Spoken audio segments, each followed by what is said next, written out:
Al-Imam Ibnu Qayyim dalam kitab Ighathatul Lahafan ya, menyebutkan bahwa hati terbagi menjadi tiga.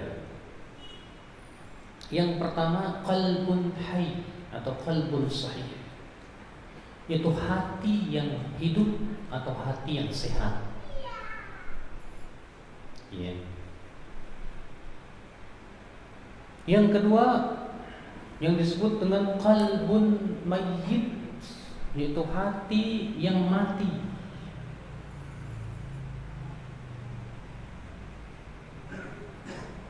Yang ketiga yaitu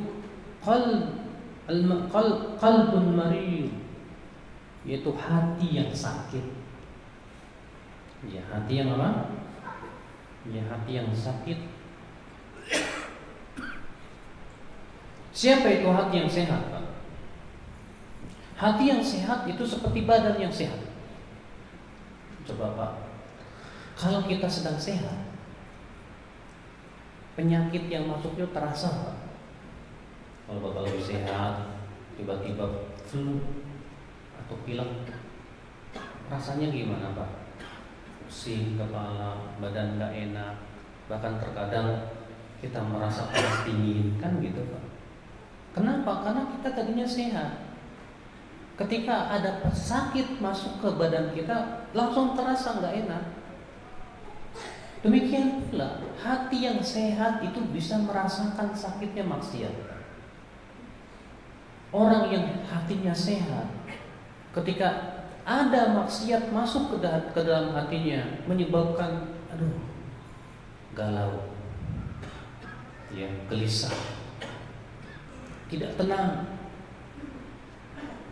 Berarti ini ada pertanda bahwa hatinya memang masih sehat, hatinya masih bisa ya merasakan adanya penyakit hati di hatinya. Islam azakumullah ya.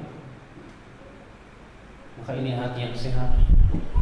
Al-Imam Ibnu Qayyim rahimahullah ya, ketika menyebutkan tentang hati yang sehat, ya, beliau mengatakan wa qalbun, ia adalah hati yang dipenuhi dengan apa? Mencinta kepada Allah. Hati yang cintanya karena Allah, bencinya karena Allah. Demikian pula ya, perbuatannya itu selalu mengharapkan keridhaan Allah Subhanahu wa taala. Beliau berkata, alladzi salima sahibuhu minal wuqu'i fi syubuhati wasyahawat wastaqama ala amrillah waqtada bi sunnati Rasulillah sallallahu alaihi wasallam. Hati yang sehat itu hati yang selamat dari syubhat dan syahwat. Ia pun istiqomah di atas perintah-perintah Allah. Ia pun berusaha untuk mengikuti perintah-perintah Rasulullah sallallahu alaihi wasallam. Sehingga hati yang sehat ia selalu mencintai ketaatan, Pak. Makanya hati yang sehat itu, Pak, ya, dia tidak suka kepada maksiat.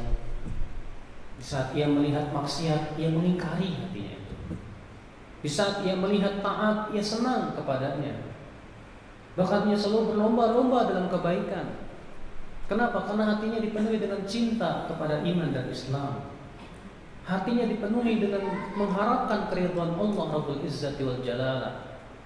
Sehingga akhirnya hati tersebut hati yang hidup.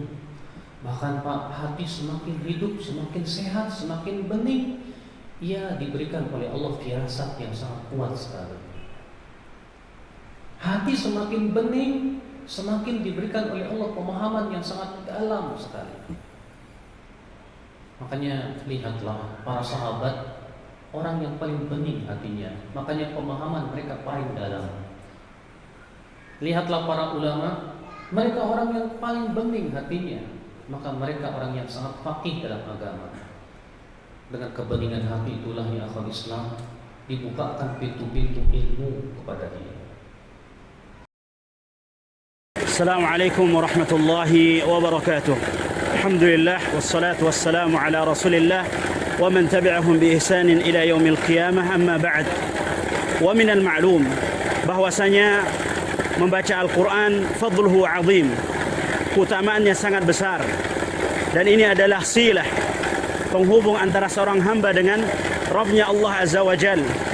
Oleh karenanya Allah Subhanahu wa taala berfirman di dalam surat Fatir, innal ladzina yatluna kitaballah, sesungguhnya orang-orang yang membaca kitabullah, Al-Quran, wa aqamus shalah, dan mendirikan salat, wa anfaqu mimma razaqnahum sirran wa alaniyah, dan mereka menginfakkan sebagian daripada apa yang kami karuniakan kepada mereka, baik secara terang-terangan maupun tersembunyi, yarjuna tijaratan lan tabur, mereka mengharapkan perniagaan yang tidak ada ruginya, liwaffiyahum ujurahum wa yaziduhum min fadlih wallahu ghafurun syakur.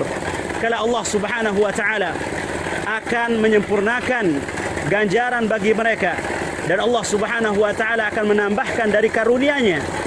Tidak semua kita diberikan oleh Allah Subhanahu wa taala kemudahan, karunia untuk membaca Al-Qur'an.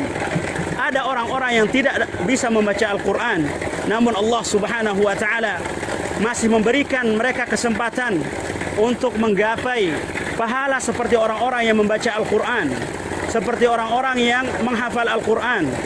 Ingatlah sabda Rasulullah sallallahu alaihi wasallam, man da'a ila huda kana lahu minal ajri mithlu ujuri man tabi'ahu ila yaumil qiyamah.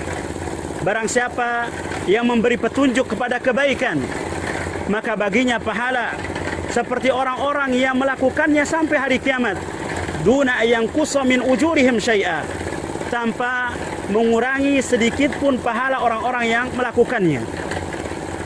Maka alhamdulillah, antum bisa lihat di belakang antum, di layar antum, tahap pertama TBK Backing 002 Abu Said Al-Khudri, tahap pertama sudah sampai 60%. Ya, ini semua dari andil antum yang berusaha mendapatkan kebaikan dari orang-orang yang membaca dan menghafal Al-Quran. Maka insya Allah ke depan di tahap yang kedua kita akan memulai tahap untuk pemasangan atap. Ya, insya Allah akan dikerjakan segera setelah tahap pertama ini selesai. Kami terus meminta dan memohon kepada Allah Subhanahu wa taala terlebih dahulu, kemudian andil-andil antum. Wallahu taala a'la wa alam, wa jazakumullahu khairan.